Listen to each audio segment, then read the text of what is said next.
Well, hello, everybody. I am Caitlin McCabe, and I am here with our lovely host, Anna Hawkett.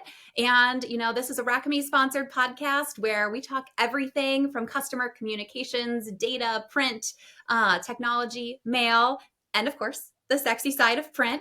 So, Anna, what are we talking about today? Well, Caitlin, I have to bust you first because you said Caitlin McCabe, and Oh my God, again? Yes. All right. For everyone who doesn't know, I have now done this in front of an entire crowd at a conference. That was my maiden name. And apparently, 2 years into this marriage, it still sticks with me. But hello, I'm Caitlin Shanks. I just want to make sure everyone knew what your actual name was currently. Oh, thank you. And we could cut that out, but I actually want to keep it in because I have to keep giving you a hard time about using the wrong name. Right. Oh my God. Right. We'll add that to the blooper reel. All right, Anna, what are we talking about today? So today, thank you, Caitlin Shanks. Today, you guys were chatting with Paul Bobnak, who has extensive experience, not just in the print and mail industry, but also has massive experience in data, AI, and marketing. Everybody wants to talk about those things anyways. Paul has 20 years of experience working with marketers and printers and writing about thousands of omni-channel campaigns. It gives him a unique perspective on both industries. This expertise has led him to partner with companies that want to improve their customer engagement through white papers, blog posts, videos, webinars, live event presentations, and research and podcasts. He helps people tell their stories as well as share knowledge and ideas. So, Paul, welcome. It was so great meeting you at Printing United in Las Vegas in person. Thanks so much for joining us today. Yeah, well, thanks for having me. Yeah, that was a really nice show, wasn't it? It was Massive. It was a lot. And thank you guys for the tips on how to survive Vegas. It was very helpful. Hydrating is Yes.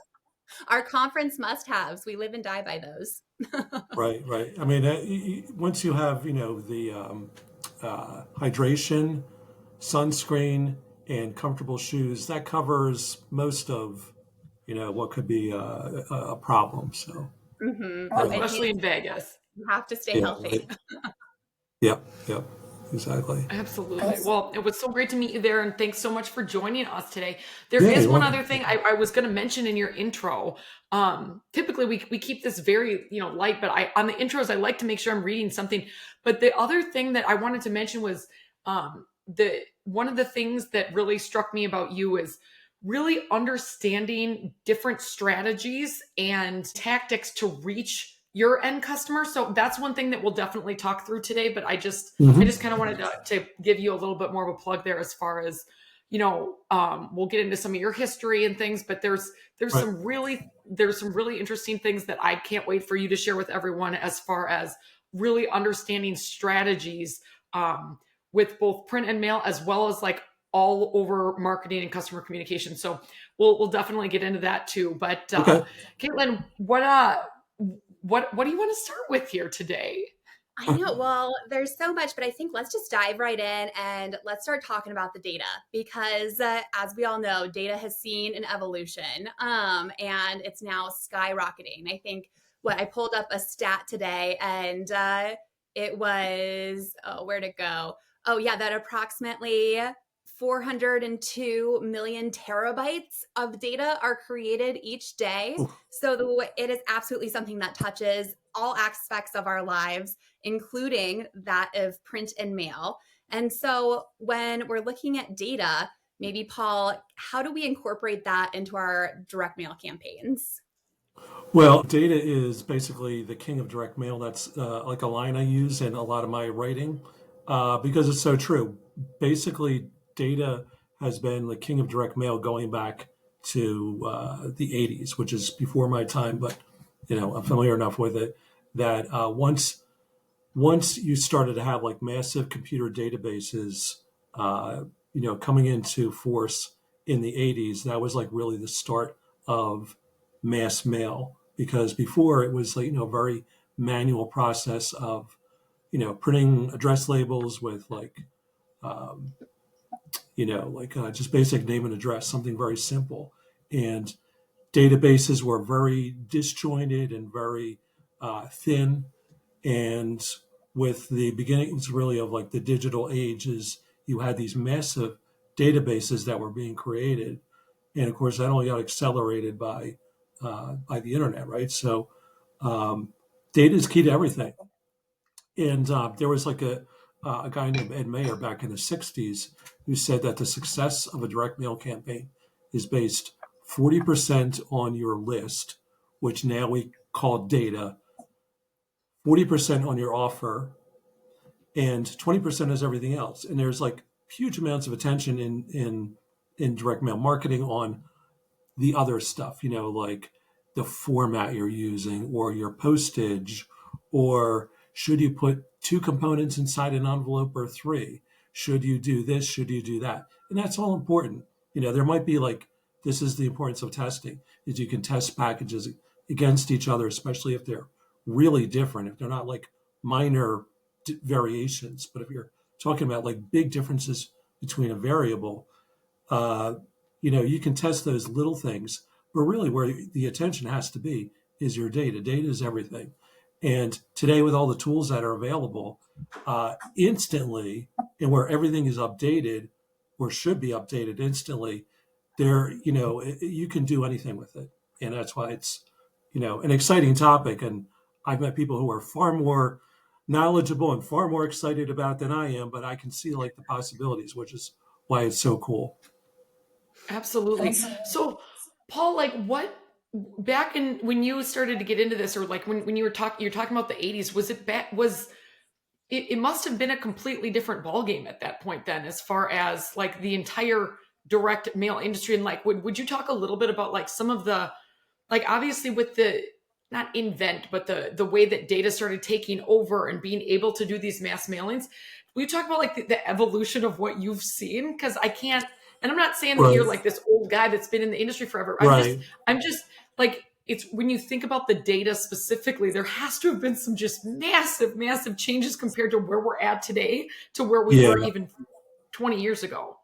Right. Well, I mean, like, I've been at this since really the end of the '90s, and that was like the very beginning of the World Wide Web, with databases being put online and being accessible. Because for years, even when the computer age started to take hold, companies were like running, everything was based on CD-ROM. So if you were like a company where you said, all right, well, we're introducing a new product or service, where are we going to get our list information from?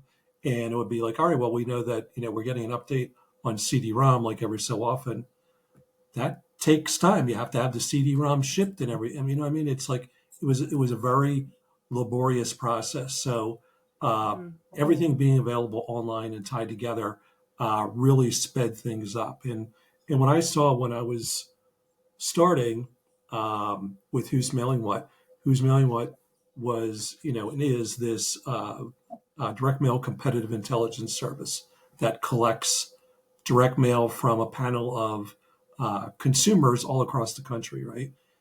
That's the way it's been since it started back in 1984. So, when I really came aboard, that was the end of the '90s. And what I saw coming into the office, like almost every day, were boxes of mail that these people would send in, and they would be like compensated for it and doing it out of the goodness of their heart and saying like, "Hey, I'm involved in the industry, so I want to like send in all my mail that I get."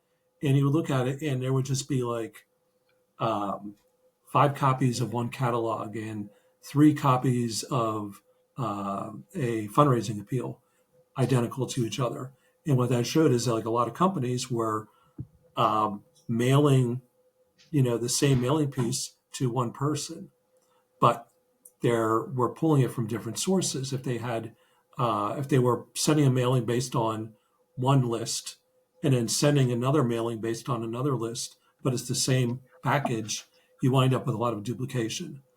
And I hate to say it, but there's still some of that goes on with some companies, but it's gotten better because I saw the evolution of it from when I started at that point up until when I was no longer involved, like on a day-to-day basis, and that was like in the mid part of the 2010s. So what you saw is like a lot less of that coming in because companies were starting to um, optimize their systems and say, no, we know that all this information, which is siloed, has to be put together in like one CRM or whatever you want to call different customer database, and pulling it in when you pull in all the if you're running a mailing list from somebody, you can do that instantly, and then you can go and match it against your existing database and dedupe it before you send out a campaign, which is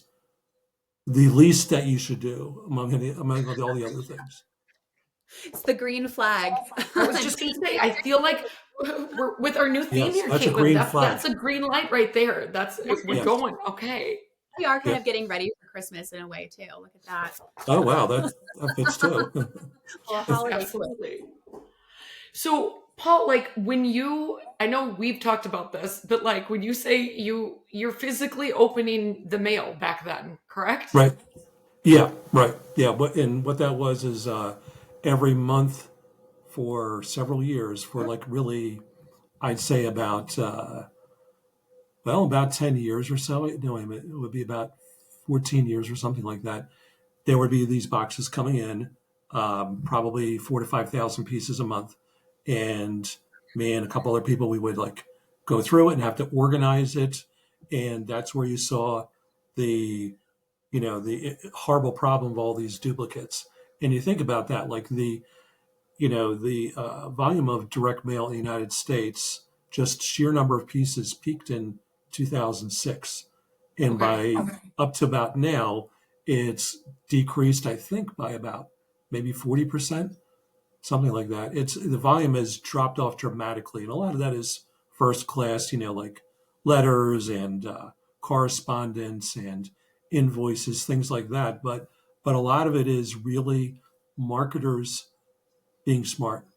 If you use like national change of address system to catch people who are moving, if you use CAS, which is the coding accuracy support system, which you can like standardize addresses. Well, if you have like two different versions of the name of your street, you're going to get two different mail pieces, and that takes care of that. So if you follow those, that's like a green flag, by the way. Yes. If you follow those simple hygiene tools, you eliminate your, those printing costs for those pieces and the mailing costs right there.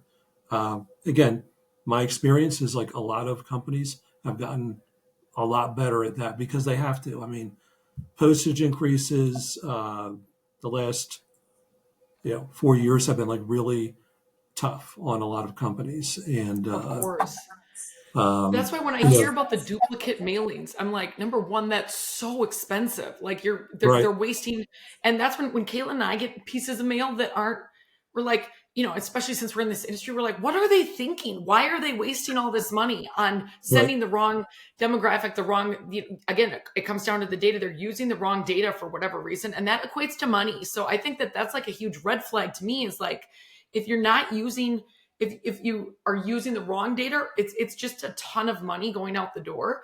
The other thing I really wanted to bring up quick, and Caitlin, I'm sorry, I keep overshadowing the talk track here, but Paul, the whole like opening the mail to me, that would feel kind of like I'm doing something bad. Like I would no, love to like get a big box and be like, ooh, let's open it and see what we got here. yeah, no, it's kind of boring for the most part, I have to say. I mean, honestly, there were people who would send in their mail without even looking at it in a lot of cases. I mean, 90, probably 90+% of people, they wouldn't even look at it. They would just throw it in a box or a bag and then send it to me. And in some cases, they would send like invoices or their like Oh God. checking account That's what I'm saying. statement. And Like I if would I just was say, all right, opening somebody's like credit card bill, I'd be like, yeah, I yeah, shouldn't be you're doing right. this, So but I I would, can't wait to see what it is. I know. I right. want So to see what they that bought. I'd send it right back to them without saying I didn't see what, but most, I mean, things like that, people have a good feeling for like what their credit card statement's going to look like. Mhm. Or, other cases, people would send in like a fundraising appeal or an insurance um, upgrade offer where they would have something personal in there, like, oh, they're insured for X amount on their house. Okay, well, that's interesting. I mean, what am I going to do with that? Number one, I'm honest, and I'm not going to do anything with it. But it is kind of like, one of the risks that you take. I mean, there's always personal information that goes through the mail. For Hmm. sure. Definitely. So then, since we're talking red lights, green lights, what people should do, should not do, even I know I get bombarded with emails saying, "Hey, do you want to buy this list or that list?" I mean, the list Right. economy is large. And so how do you, look at that if I am, a marketer or a direct mail company or just wanting to get in that space because it feels overwhelming from, where I stand on the outside. Right. Well, I mean, there's a lot of different ways you can go about it. If you're, it depends if you're like working, if you're working with like an agency, or you're working with a printing service provider, and printing service providers have become marketing service providers where they have all kinds of solutions under one roof. So um, they're probably the best people to advise, like, okay, who is the audience number one for your product or your service, and then they'll know like where that list should come from. If you're going like for a third party list, uh, it's Okay. um, the best way I can put it is like it depends. It So really almost like depends go on. find an expert, like go to your print service provider, your, Yep. marketing teams and, navigate it with some hand holding. So I would Yeah, say it's a red lot of flag hand is holding. find the list that you get all those email offers for. Is that about right? Yeah, right. Because Okay. there, if I'm getting anything over email, if it's not from a list company, if it's like from Joe's List Company, I might be like, but there's like a good number of companies, like at least a dozen companies that I can name that are like, they've been around for years. Do your research ahead of time on the web. A lot of these companies have been in business for a long time because they're trusted, and their longevity in this industry says something. Because let's face it, like how many times do you hear about um, companies like brands getting hit with a hack or All the some other time. privacy violation, right? It's like almost every day there's like news about that, and these are brands that are not managing their data properly. So list companies, they have to really earn their reputation, and a lot of them have been around for a long time. So Okay, so you get what you pay for is what I am hearing. Don't yeah, get exactly. the, knockoff lists because you just don't know where that data is coming Do from, and you could run right, into so many compliance issues, legal issues, data quality right, issues. All right, right, that's good advice. right. And Absolutely. No, and when you're looking at their websites, you can really find out a lot about a company. There are, they'll tell you like, hey, you can talk to our clients. Um, there are ways of like of them where they can build their confidence in people who are looking for a partner, where you can just look at it and say, okay, I can trust them. I'll get in touch with them, and we'll go from there. I wonder then what happens. Like, Caitlin, do you ever, with that T-Mobile thing? Because, Paul, I don't know if you saw, Caitlin got this thing in the mail from T-Mobile being like, Mhm. you're what was it, Caitlin? You're 55 and over? Yeah. Right. Hi, I remember you're that. 55 and older. Here's this deal that you should know about. And I was like, well, this is just absolute, BS. Their data is Right. so Right. inaccurate. Yeah. So I Well, I guess my think thought is, yeah, one, where are they getting their data from? Probably some baloney list. Or two, again, like how much money are they spending on these things that are, it actually hurts the brand versus helps it.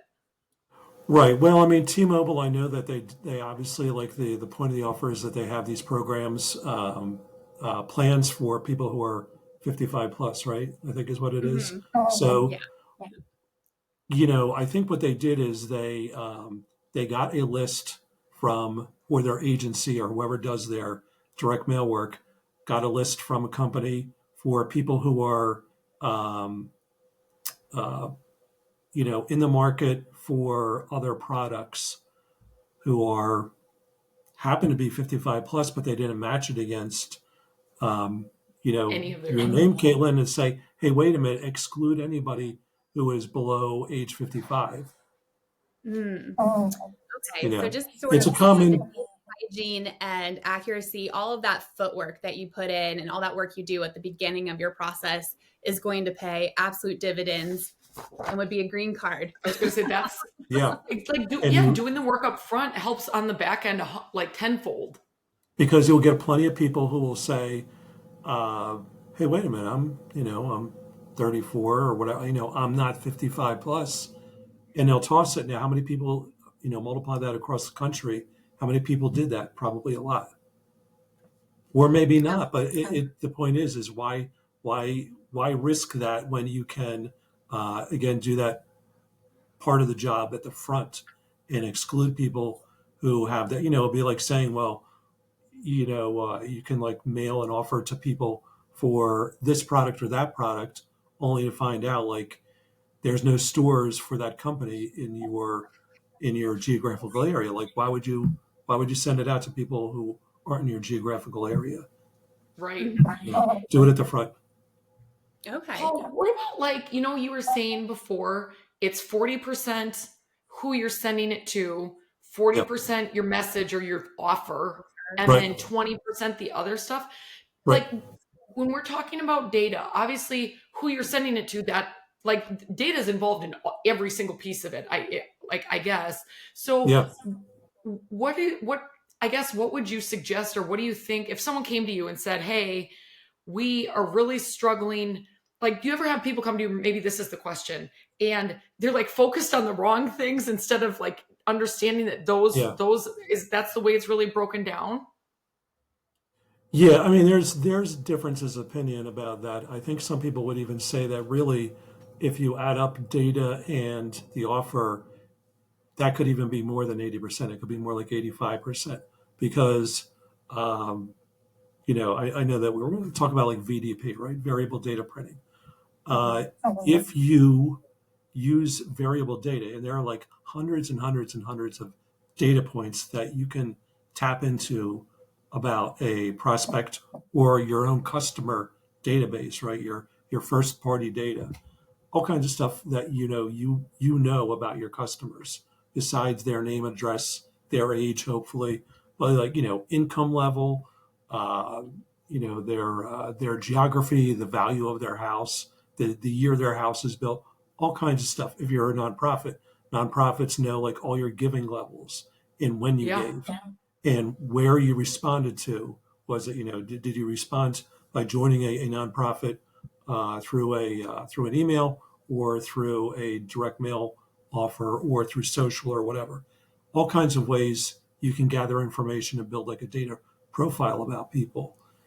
And it is like essential that, today, where you can pull all this information together, you can produce like a variable data printed campaign where you can have like a campaign of 10,000 where you have like 10,000 different variations on the headlines, on images to put on that piece of mail, and offers like different price points depending on what you know about that person. But the whole rest of the campaign is still pretty much the same because it's just pulling data from all different places in the database, popping it onto a shell, a template, and then saying, okay, there's 10,000 pieces, boom, print them and mail them out. And that's like the smart way to do things. And unfortunately, like, you know, green, green flag.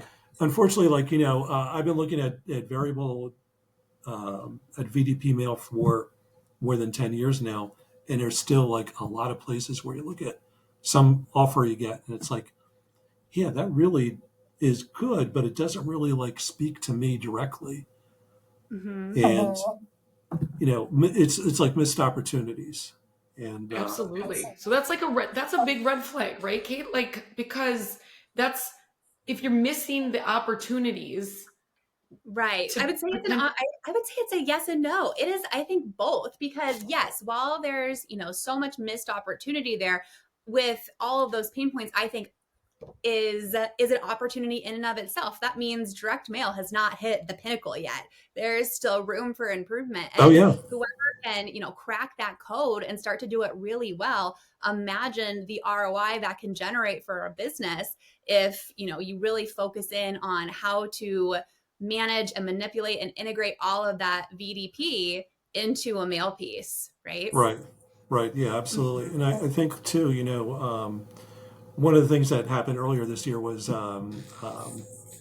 Who's Mailing What was purchased by Direct Mail 2.0, which, is this tremendous platform, which, you can either work with them directly, or you can, if you're an agency or, a company, you can white label it as your own.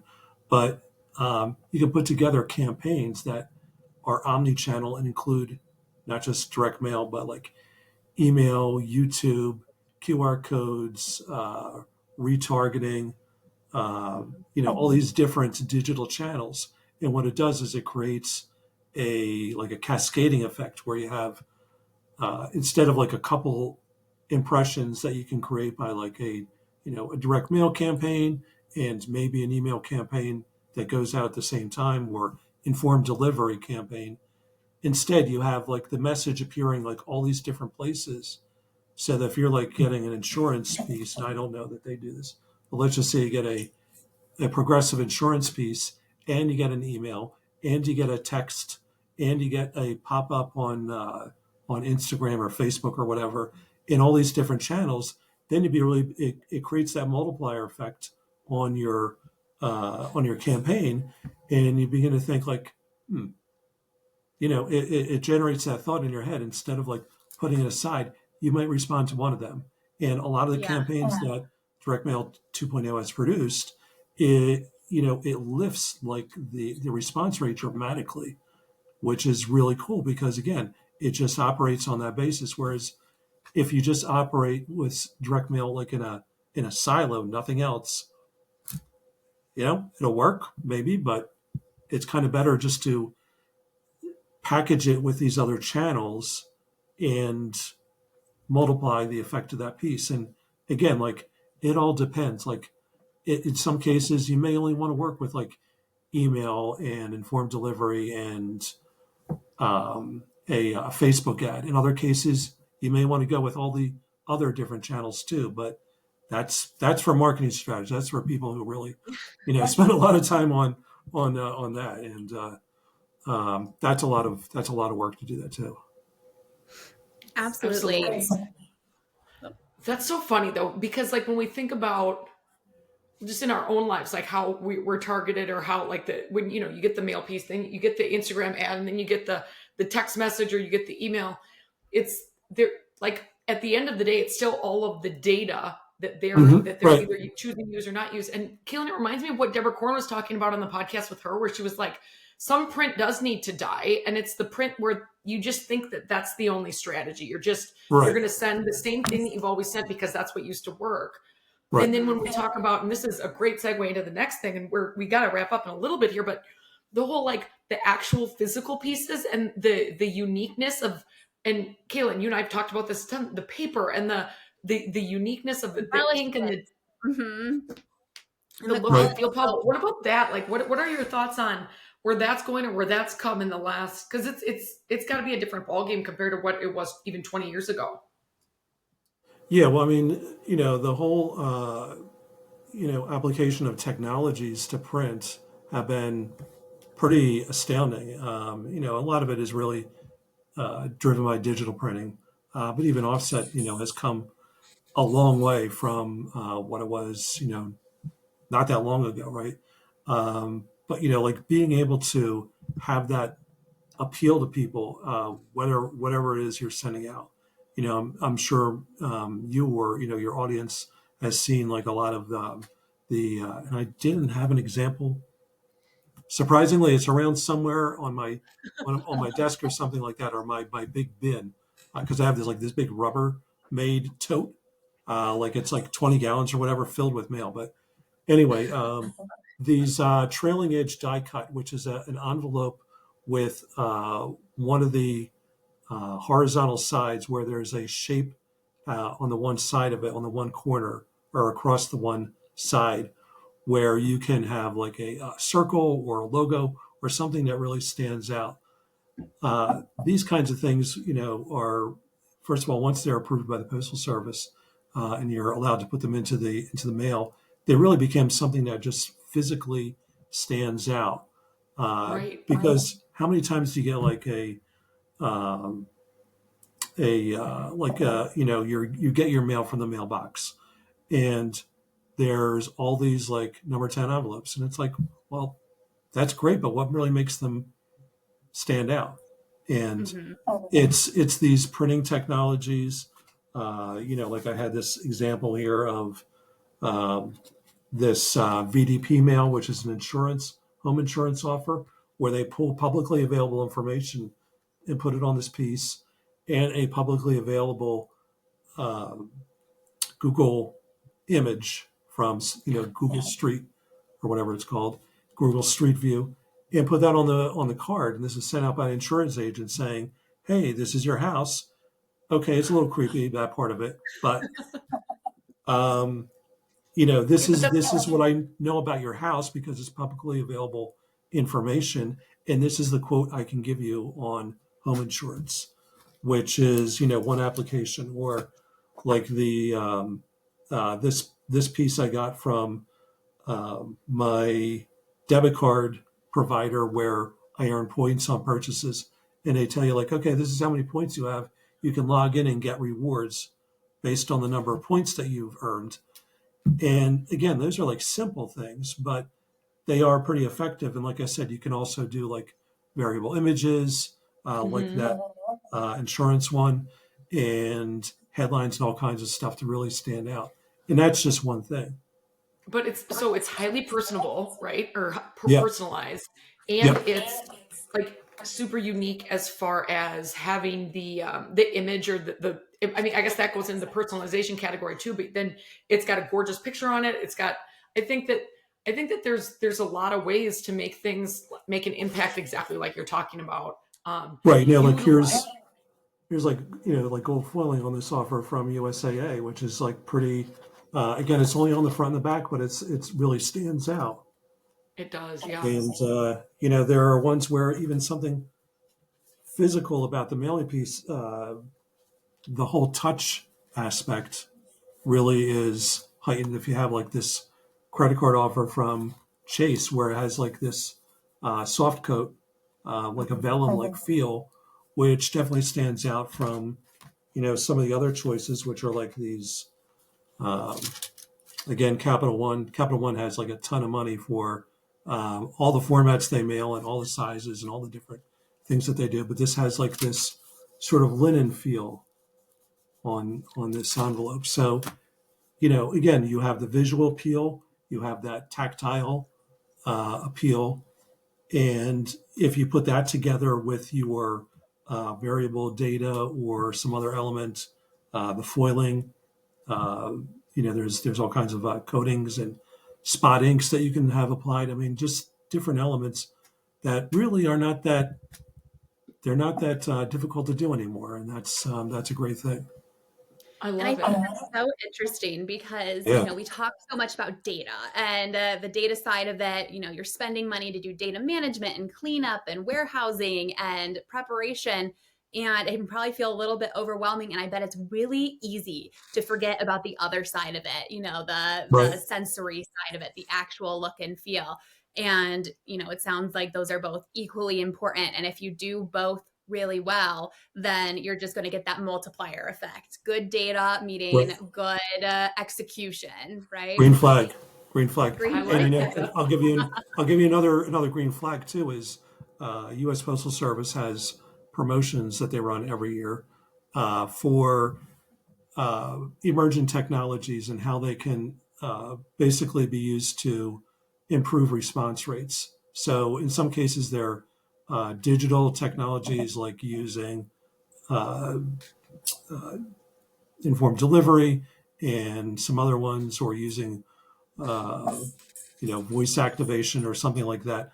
But they also have ones for use of embellishments, and those can be anything like the inks that you have, like again, something like this foiling, I having like that that, on yeah. envelopes, or even like scents. There's companies where you can buy like a for your campaign, like a scratch and sniff element of some sort, something that can go inside your envelope, or even like a peel off on your on the outside of the envelope or the self mailer. Pretty cool stuff. So you get even like 2 discounts in one if you put them together on the same piece. And So some you're of the talking time, like. okay. So I was just gonna say, like, so you can like, save like 4% on the cost of your campaign if you qualify by doing those things. That's amazing. And so much of the time, I feel like we hear about, emerging technologies as this huge expenditure for a company, and it can be such a roadblock. But, you are Right. right. There are ways to actually have these discounts and emerging technologies work in your favor. Mm-hmm. So, don't shy away from trying something new and, going to the conferences, doing the research, seeing what's new, what's trending, because, Right. the ROI, it's all there. Right. Yeah, that's all it is. I mean, you run into people and go to the, like you said, the conferences. You talk to people, you get samples, and then you just maybe try a test mailing. But again, when you have these discounts from USPS, it certainly helps on the overall cost of the campaign. Absolutely. So, Paul, I can't believe how fast this time has gone. But Katelin, we're almost like Yeah. we're past where we normally go. But Paul, let me ask you this because we love to ask this question at the end of our podcast. Whether it's Katelin and I talking back and forth or asking our guests, what would you say the sexy side of print is? Oh, the sexy side. Well, I um, mean, we know that we're in the I- print and mail industry, kind of. So, like, we're it. But like, what would right. you say? It's to me, it's like well, to fit the theme, I think it's connection. It's about making connections. The ability of something which is physically in your hands, like the mail piece, which has that visual appeal. It has the tactile appeal. It can stimulate other senses. Like I said, if you have the scent um, elements as well. When you add all those different things up, and the fact that like every single direct mail piece is like can be different sizes, different formats, different um, you know visual just designs, like the way it opens up in Yeah. different folds. All those are different ways where you can create that variety, the direct mail experience, the mail moment, the USPS calls it, creates that where you're just like sitting there going through that mail piece, and if it's a couple seconds or it turns into a couple minutes, it could become like a really special moment. Whereas everything you get on your phone is like filtered through one screen, right? Whether you're watching like a Marvel movie or you're talking to a friend or you're texting somebody or whatever, everything is on that same screen. But with direct mail, you have like this big universe of possibilities open to you. So it's cool. I'm like in love with that answer. Yeah, I know. I'm really impressed. That was a good one. cool. Because I think it's so true and it makes it so much more meaningful. A lot of the time, direct mail, the junk mail, quote unquote, and Right. it's not. It's about creating those One connections person's and doing junk is another person's joy. I mean, Oh, I that's love what I that always too. say. Like, Paul's coming in with the one-liners today. I love it. No, hey, if well, anybody wants to send me their mail, I'd be happy to. I'd be happy to take a look at hey, it. I mean, it's. Um, I always well, tell Only if that's you people that. pay the amazing. bills. If you pay my bills, Paul, Well, I'll that's send you it. whatever you want, okay? Well, maybe not. Maybe not the bills. The Well, other I stuff. think, we're ready to kind of wrap things up. And with every podcast, we take a drink at the end and we do a quick little cheers. So, Paul, cheers. And thank you so much for coming on the podcast. Thank you for having And me. just Cheers to to you. Yes.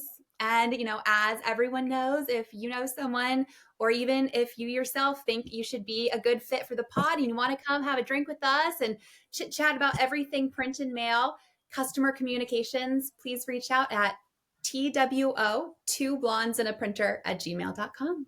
Thank you, everybody. Awesome. Thanks for having me, guys.